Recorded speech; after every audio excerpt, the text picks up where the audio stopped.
Good morning. तो आज की हमारी जो वीडियो है वो आपके एग्जाम्स रिलेटेड वीडियो है। तो यहाँ पे हम Excel questions for competitive exams यानी कुछ एक्सेल के क्वेश्चंस हैं जो आपके कॉम्पिटिटिव एग्जाम्स के लिए आगे आएंगे। तो फर्स्ट क्वेश्चन है आपका, the greater than sign is an example of an operator, यानी आपका जो ग्रेटर देन का साइन है वो किस ऑपरेटर का एग्जाम्पल है। तो यहाँ पे राइट आंसर है आपका लॉजिकल ऑपरेटर। सेकेंड क्वेश्चन है आपका, the process of arranging the items of a column in some sequence or order is known as, यानी आपका जो प्रोसेस है किसी भी आइटम को अरेंज करने का इन सम सीक्वेंस और ऑर्डर, उसे क्या कहा जाता है। तो उसे कहा जाता है आपका शॉर्टिंग। थर्ड क्वेश्चन है, the feature of MS Excel quickly completes a series of data, यानी किस फीचर में आपका जो एमएस एक्सेल है क्विकली कोई डाटा जो है सीरीज में फिल करता है। तो वो है आपका ऑटोफिल। नेक्स्ट क्वेश्चन है, the F7 key is commonly used in Microsoft program such as Microsoft Word, Outlook etcetera 4, यानी जो आपका F7 की है उसका कॉमनली माइक्रोसॉफ्ट वर्ड या आउटलुक में किस चीज के लिए यूज किया जाता है। तो राइट आंसर है आपका checking spelling and grammar. Next question है, how can you update the value of formula cell if auto calculate mode of Excel is disable, यानी आप अपने जो है कैसे अपडेट करोगे किसी वैल्यू को अगर आपका ऑटो कैलकुलेट मोड एक्सेल में डिसेबल हो रखा है। तो उसके लिए हम प्रेस करेंगे F9। फिर है आपका, where can you change automatic और manual calculations mode in Excel, double click indicator on state bar, यानी आप जो है आपका जो ऑटोमेटिक मैनुअल कैलकुलेशन मोड है उसे कहाँ से चेंज करोगे। तो वहां पे आपने क्या किया, डबल क्लिक किया indicator on status bar, then आपको गो टू फाइल, उसके बाद आपको ऑप्शन पे जाना है, ऑप्शन पे क्लिक करने के बाद फॉर्मूलाज पे क्लिक करेंगे, देन आपका आएगा calculation option and mark the corresponding radio button. फिर है आपका कंट्रोल+D शॉर्टकट की इन एक्सेल विल, यानी आपका जो कंट्रोल+D है शॉर्टकट एक्सेल में क्यों यूज किया जाता है। तो राइट आंसर है आपका fill down in the selection. फिर है आपका which area in an Excel window allow entering value and formula, यानी कौन से एरिया में आपका जो अलाउ करा जाता है कोई वैल्यू या कोई फॉर्मूला के लिए। तो राइट आंसर है आपका फॉर्मूला बार। फिर है, how do you rearrange the data in ascending और डिसेंडिंग ऑर्डर, यानी आप किसी डाटा को इन डिसेंडिंग और असेंडिंग ऑर्डर में कैसे रीअरेंज करेंगे। तो उसके लिए राइट आंसर है आपका डाटा एंड शॉर्ट। फिर है, Excel display the current cell address in the, यानी एक्सेल जो है आपका करंट सेल एड्रेस कहाँ शो करता है। तो वो है आपका नेम बॉक्स में। फिर है, which setting you must modify to print a worksheet using letter head, यानी आप जो है कौन सी सेटिंग का यूज करेंगे अगर आपको अपना लेटर हेड कोई प्रिंट करना है। तो उसके लिए हम यूज करेंगे मार्जिन का। फिर है आपका question number 12, we can save and protect the workbook by, यानी आप जो है अपना डाटा या प्रोटेक्ट कर सकते हो वर्कबुक को या सेव कर सकते हो किस रूप में। तो वो है आपका राइट प्रिजर्वेशन पासवर्ड, या तो आप कोई पासवर्ड लगाओ उस पे या पासवर्ड लिखो, प्रोटेक्शन पासवर्ड या आपका रीड ओनली रिकमेंडेड। तो आपके ये तीनों ही ऑप्शन इसमें जाते हैं। फिर है, what is represented by the small black square in the lower right corner of an active cell or range, यानी आपकी जो एक्टिव सेल है या रेंज है उसके राइट कॉर्नर में एक स्मॉल ब्लैक स्क्वायर दिखाता है, तो उसे क्या कहते हैं। तो उसका राइट आंसर आपका फिल हैंडल। 14 क्वेश्चन है आपका, Microsoft Excel was first time launched in by the Microsoft corporation, यानी माइक्रोसॉफ्ट कॉर्पोरेशन के द्वारा आपका जो माइक्रोसॉफ्ट एक्सेल है वो फर्स्टली कब लॉन्च किया गया था। तो राइट आंसर आपका 1985 में। फिर है, MS Excel file cannot be directly exported as, यानी MS एक्सेल की जो फाइल है उससे आप डायरेक्टली एक्सपोर्ट नहीं कर सकते हो। तो वो है आपका राइट आंसर PPT में, यानी हम जो है एक्सेल के डाटा जो है उसे डायरेक्टली PPT के थ्रू एक्सपोर्ट नहीं कर सकते हैं। फिर है आपका, in functions in MS Excel worksheet represent the total number of entries in the cell, यानी कौन सा फंक्शन एक्सेल में रिप्रेजेंट करता है आपका एंट्रीज, सेल की एंट्रीज, टोटल एंट्रीज को। तो राइट आंसर है आपका काउंट का फंक्शन।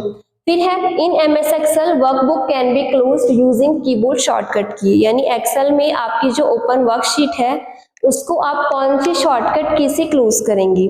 तो राइट आंसर है आपका Ctrl+W। फिर है open workbook can easily B switched using, यानी आपकी जो खुली हुई वर्कबुक है उसको आप इजीली कैसे स्विच कर सकते हो दूसरी वर्कबुक में? तो राइट आंसर है Ctrl+Tab। फिर है slide sorter can be access from which menu, यानी आपका जो स्लाइड शॉर्टर है वो आप किस मेन्यू में एक्सेस कर सकते हैं? तो वो है आपका व्यू मेन्यू। फिर है 20 क्वेश्चन है आपका which key can be use to view slide show, यानी आपका जो स्लाइड शो है वो किस की से आप शो कर सकते हो? तो शॉर्टकट जो होता है आपका वो F5 होता है। फिर है आपका what is maximum zoom percentage in Microsoft power point, यानी आपका जो जूम का मैक्सिमम पावर पॉइंट में परसेंटेज होता है वो कितना होता है? तो राइट आंसर आपका 400%। By default an unvisited link in HTML is, यानी आपकी जो बाय डिफॉल्ट लिंक कोई भी हम फाइल लिंक करते हैं तो वो किस टाइप में दिखाता है? तो वो है आपका ब्लू कलर एंड अंडरलाइन करके दिखाता है आपको। फिर है in which year HTML was invented, यानी कौन से ईयर में आपका HTML इन्वेंट किया गया था? तो राइट आंसर है आपका 1990। Which of these elements in HTML can be used for making a text bold, यानी इनमें से किस एलिमेंट्स का यूज किया जाता है आपकी टेक्स्ट को बोल्ड करने के लिए? तो राइट आंसर है आपका B टैग। उसके बाद है which tag do we use in HTML for inserting a line break, यानी इनमें से हम कौन से टैग को इंसर्ट करेंगे अगर मुझे लाइन ब्रेक करना है? तो राइट आंसर है आपका BR टैग। फिर है which HTML tag do we use to display text along with the scrolling effect, यानी हम किस HTML टैग का यूज करेंगे अगर मुझे टेक्स्ट में स्क्रॉलिंग इफेक्ट दिखाना है? तो राइट आंसर है आपका scroll. In HTML we use the HR tag for, हम HTML में HR टैग का यूज किस लिए करते हैं? तो उसका राइट आंसर है आपका हॉरिजॉन्टल रूलर के लिए। फिर है which HTML tag do we use for displaying the power in the expression, यानी हम किस HTML टैग का यूज करेंगे अगर हमें किसी चीज की पावर दिखानी है, जैसे x² या y²? तो राइट आंसर है आपका SUP। फिर है to create HTML page you need, यानी अगर आप HTML पेज क्रिएट करते हैं तो आपको किस चीज की नीड होती है, किस चीज की जरूरत है आपको? तो दोनों आंसर है आपके web browser and text editor, यानी both A and B, web browser भी और टेक्स्ट एडिटर भी। नेक्स्ट क्वेश्चन है what kind of list will OL tag create, यानी हम जो OL लिस्ट टैग देंगे वो किस टाइप की लिस्ट के लिए देते हैं? तो उसका राइट आंसर आपका नंबर लिस्ट। फिर है आपको 8th क्वेश्चन है which property tell how many row a cell should span, यानी इनमें से कौन सा टेल कर रहा है कि आपके जो रो है वो स्पैन हुए हैं? तो राइट आंसर है आपका रो स्पैन इक्वल n। फिर है which tag is use to add column to table, किस टैग का यूज किया जाता है अगर मुझे टेबल में कोई कॉलम ऐड करना है? तो राइट आंसर है आपका TD। The attribute use choose the type of font in HTML is, यानी किस एट्रीब्यूट का यूज किया जाता है अगर मुझे अपने फॉन्ट को कुछ अलग स्टाइल देना है? तो उसके लिए आता है आपका फेस। टैली क्वेश्चंस है, कुछ टैली से रिलेटेड क्वेश्चंस है फॉर कॉम्पिटिटिव एग्जाम्स। तो फर्स्ट क्वेश्चन है आपका इसमें The is a statement that summaries the assets and liabilities of a business, यानी आपके जो भी बिजनेस में लाइबिलिटीज हैं और एसेट्स हैं उनकी समरी कहाँ पे शो करता है? तो राइट आंसर है आपका बैलेंस शीट। सेकेंड क्वेश्चन है what is full form of ERP, यानी आपकी जो ERP है उसकी फुल फॉर्म क्या है? तो राइट आंसर है आपका enterprises resource planning. Third question है is the amount invested for starting a business by a person, यानी जो अमाउंट आपकी किसी पर्सन के द्वारा बिजनेस को स्टार्ट करने में इन्वेस्ट की जाती है उसे क्या कहा जाता है? तो राइट आंसर है आपका कैपिटल। फिर है is a book in which account are maintained, यानी एक बुक होती है जिसके अंदर आपके सारे अकाउंट्स मेंटेन किए जाते हैं, तो उस बुक को क्या कहते हैं? तो राइट आंसर है आपका लेजर। फिर है आपका fifth question are accounts where income and expenses recorded, यानी वो अकाउंट जहां पे आपके एक्सपेंस और इनकम दोनों रिकॉर्ड किए जाते हैं। तो राइट आंसर है आपका nominal account. Alt+P is shortcut की यूज्ड, आपका जो Alt+P है टैली में शॉर्टकट की क्यों यूज की जाती है? तो वो है आपका प्रिंट के लिए। All the amount payable by a business concern to the outsiders are called, यानी वो सारी अमाउंट जो किसी आउटसाइडर के द्वारा बिजनेस कंसर्न में पे की जाती है उसे क्या कहा जाता है? तो राइट आंसर है आपका लायबिलिटीज। फिर है cash, buildings and furnitures are types of account, यानी आपका कैश हो गया, बिल्डिंग हो गया, फर्नीचर हो गया, ये किस टाइप के अकाउंट्स है आपका? तो ये आता है आपका रियल अकाउंट्स। फिर है shortcut key to see the previous voucher entry or ledger is, यानी आपकी कौन सी शॉर्टकट की यूज की जाएगी अगर आपको अपने पहले के वाउचर्स या लेजर चेक करने? तो राइट आंसर है आपका पेज अप। फिर है which option is use in Tally to make changes in created company, किस ऑप्शन का यूज किया जाएगा अगर आपको अपनी बनाई हुई कंपनी में कुछ चेंजेस करने? तो राइट आंसर है आपका अल्टर। फिर है which voucher type is used to transfer amount from one bank to another, यानी आप किस वाउचर का यूज करेंगे अगर आपको एक बैंक से दूसरे बैंक में अपनी अमाउंट ट्रांसफर करनी है? तो राइट आंसर है आपका Contra voucher. Which of the following equations is true for a balance sheet, इनमें से कौन सी इक्वेशन आपकी बैलेंस शीट के लिए ट्रू है? तो राइट आंसर है आपका asset equal liabilities plus capital. फिर है आपका an account that the user need not create in, यानी वो अकाउंट जो आपको बनाने की जरूरत नहीं है, तो वो है आपका right answer cash in hand, क्योंकि ये आपका बाय डिफॉल्ट बना हुआ रहता है।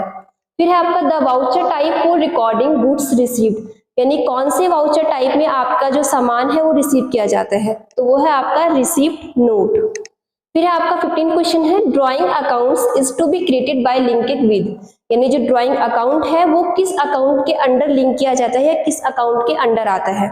तो उसका राइट आंसर हो जाएगा आपका कैपिटल। फिर है transactions are firstly entered in, यानी जो ट्रांजेक्शंस हैं वो फर्स्टली एंटर्ड कहाँ की जाती हैं? तो उसका राइट आंसर है आपका जनरल। फिर है is the collections of all account, यानी आपका जो सारे अकाउंट्स है उनका कलेक्शन क्या कहलाता है? तो उसका राइट आंसर है आपका ledger. Is an example for long term liabilities, यानी इनमें से कौन सा है लॉन्ग टर्म लाइबिलिटीज का एग्जाम्पल है? तो वो है आपका डिबेंचर्स।